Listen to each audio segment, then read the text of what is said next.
예, 오늘 본문 말씀은 9장의 두 번째 문단에 해당되는 말씀으로서 새 언약을 세우기 위하여 예수님께서 대제사장으로서 행하신 일과 그 의미를 설명해 주고 있습니다.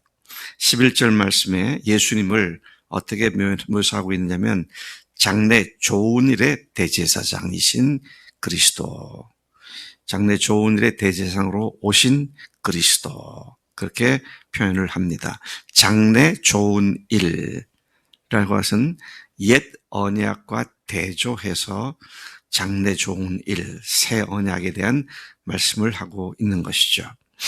옛 언약이 제공해 주지 못한 온전한 죄의 씻음과 하나님께로 자유롭게 나가게 해주는 새 언약의 구속을 뜻합니다. 옛 언약은 그렇게 하지 못했지만 새 언약은 참 자유함과 또 진정한 마음으로 하나님께 나아가는 그런 능력을 가진 것을 대조시켜 말하는 것이 바로 장래 좋은 일의 대제사장이다, 그렇게 말씀을 하시죠. 주님은 옛 언약을 폐하시고 새롭게 세우시는 새 언약과 그 새 언약으로부터 시작되는 좋은 일을 위해서 오신 분이시다.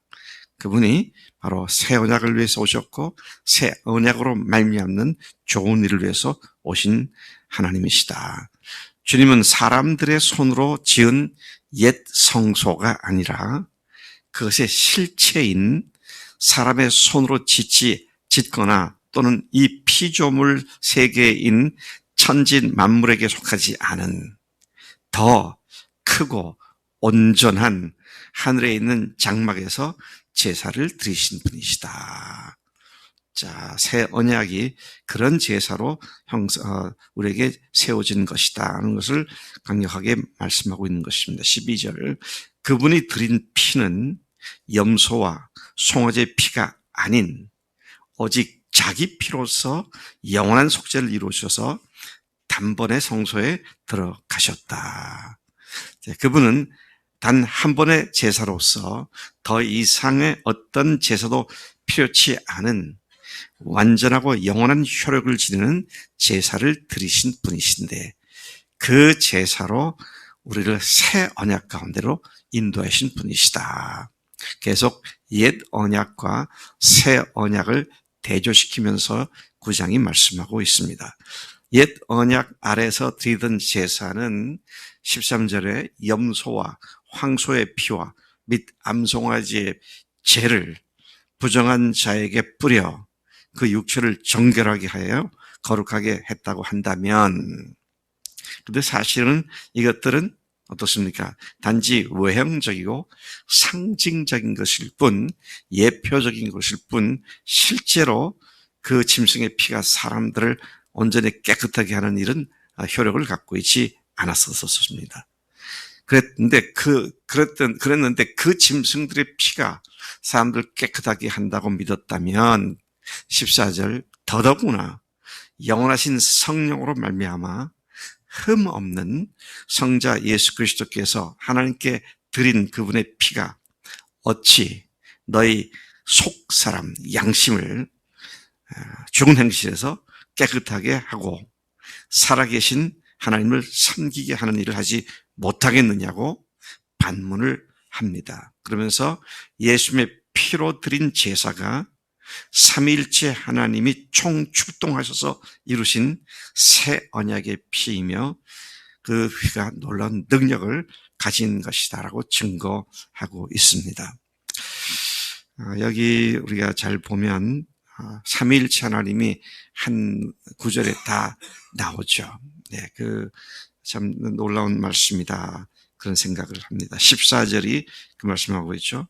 영원하신 성령으로 말미암아 흠 없는 자기를 하나님께 드린 그리스도의 피, 성령, 하나님, 그리스도 삼위일체가 총출동해서 새 언약을 맺으시는 그런 사건을 말씀하고 있는 것이죠. 15절에 보니까 그리스도의 피가 양심을 깨끗하게 하여 하나님을 섬길 수 있도록 하는 능력의 제사를 드리신 예수님은 새 언약의 중보자가 되셨다. 이제는 하나님께 그분의 피가 흘리신 피로 말미암아 그분이 우리의 영원한 중보자가 되셨다. 새 언약의 중보자가 되셨다. 아이들이 잘못하면 아빠가 회초리를 들죠. 그러면 엄마가 이 아이를 맞지 않도록 딱 앞에 가로막고 서가지고 얘가 이랬으니까 화를 풀고 아이 때리지 말라고. 그러면 남편이, 아버지가 얘기를 듣고 엄마 얘기를 듣고 아이들 안 때리죠. 그게 중보자입니다. 제가 어렸을 때 우리 어머니가 저를 위해서 중보자 역할을 많이 하셨던 기억해요. 틀림없이 이거 터지게 생겼는데 어머니가 나서서 탁 막아주셔가지고, 그러면 또 아버지가 나를 안 때리고는 하신 말씀이, 애미가 애새끼들을 어떻게 길러가지고 이 모양이냐고 어머니가 욕을 먹으시더라고요. 제가 이 말씀 읽으면서 그 생각이 나더라고요. 참 마땅히 벌을 받아야 할 자녀들을 위해서 엄마가 아버지 앞에 중보자로서 대신 막아주고 욕을 먹는 그런 모습이 연상이 되는데, 주님께서 우리의 영원한 중보자가 되셨다. 새 언약의 중보자가 되셨다. 그렇게 말씀하시죠. 이는 우리가 첫 언약 아래서 범했던 죄에서 속량하기 위해서 죽으신 것이고, 그분의 죽으심은 또한 그분의 부르심을 받고 구원 가운데로 들어온 자로 하여금 영원한 하늘나라를 상속받는 약속을 얻게 하기 위한 것이었다. 참 그 새 언약을 형성시킨 예수의 피를 이렇게 잘 설명하고 있습니다. 이어서 16절은 유언을 말하고 있습니다. 유언은 유언한 자가 죽은 후에야 유효한 즉 유언한 자가 살아있는 동안에는 효력이 없다. 유언은 언약과는 달리 반드시 죽음을 전제로 하는 것이다. 그렇죠? 유언장에 아무리 큰 것들을 자식에게 준다라고 해도 살아있는 동안은 유언장이 의미가 없습니다.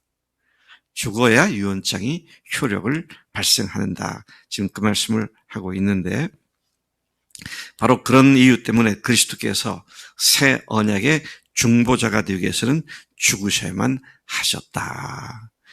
새 언약을 실효가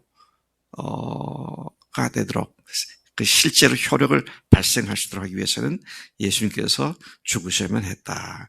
옛 언약은 짐승의 죽음으로 세워지고 보증되었었지만, 그리스도께서 세우신 새 언약, 곧 하나님께서 자기 백성과 맺고자 하시는 새 언약을 위해서는 예수님이 그 언약의 보증으로 죽으셔야만 했던 것이죠.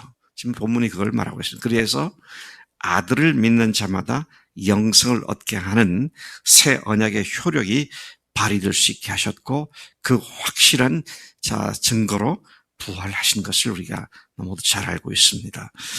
주님의 죽으심과 부활하심이 새 언약의 완성이며 새 언약의 확실한 확증을 하는 인침이 되었다. 우리가 그래서 어떤 의미에서든지 이 새 언약이 효력이 없거나 무효화될 수 있는 일은 절대로 있을 수 없는 일임을 다시 한번 확인하게 되는 것이죠. 자, 18절로 넘어갑니다. 율법으로 세워진 첫 언약도 피 없이 세워진 것이 아니었다. 지금 히브리서 기자는 성경을 잘 알고 있고 제사제들을 잘 알고 있었던 히브리 그리스도인들에게 너희들 생각해봐라. 첫 번째 언약, 율법으로 세워진 그 언약도 피로 말미암아 되어진 것이다. 피 없이 된 것이 아니다. 옛 언약의 경우 짐승들의 피로서 언약의 효력이 발생한 것처럼 새 언약에서도 대리자의 죽음을 통해서 언약의 효력이 발생하게 된 것이다. 19절 본문은 옛 언약 체결을 출애굽기 24장 3절부터 8절을 인용해서 세 단계로 묘사했습니다. 옛 언약이 체결되는 세 단계. 뭐 4단계라고 말할 수 있고 어떤 사람은 2단계라고 말할 수 있겠습니다만은 제가 정리를 해보니까 첫 번째는 모세가 율법대로 모든 계명을 온 백성들에게 선포했죠. 이 말씀을 지키는 우리가 돼야 한다. 하나님께서 이 명령을 우리에게 주셨다. 그 다음에 이것을 이 말씀대로 피를 뿌리는 단계가 있었죠.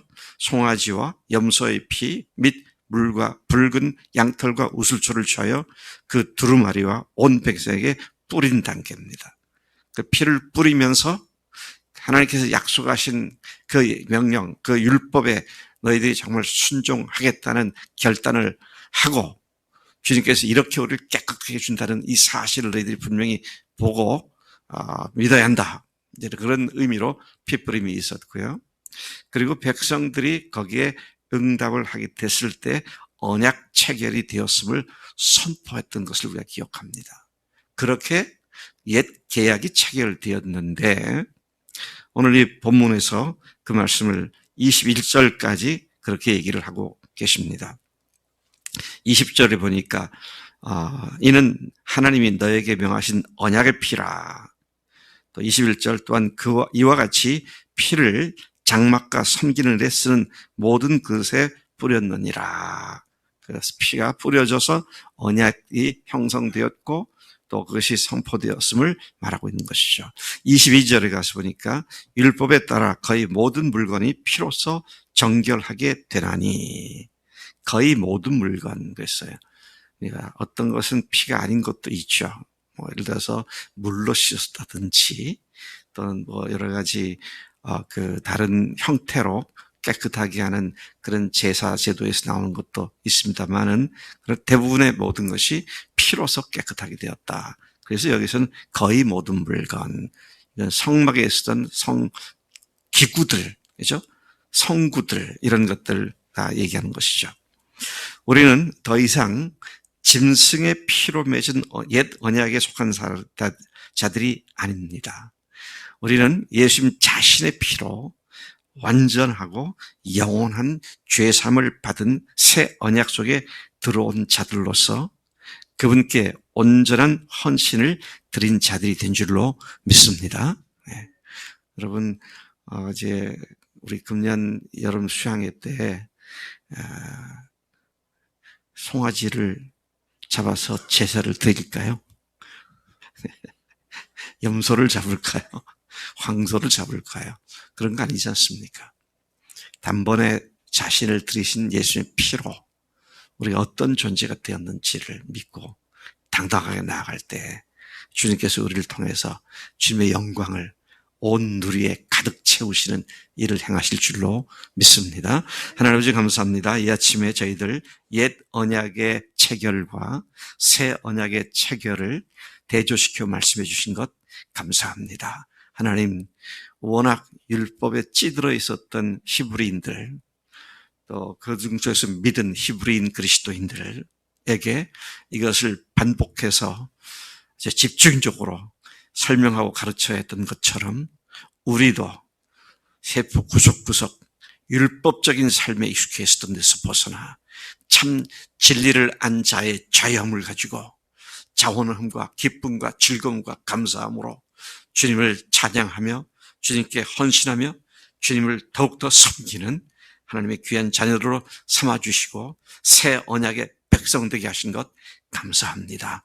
우리의 중보자 되시는 예수님으로 말미암아 오늘도 당당하게 승리하는 삶이 되기를 축복하여 주실 줄로 믿습니다. 감사하고 예수님의 이름으로 기도를 삼나이다. 아멘. 아멘.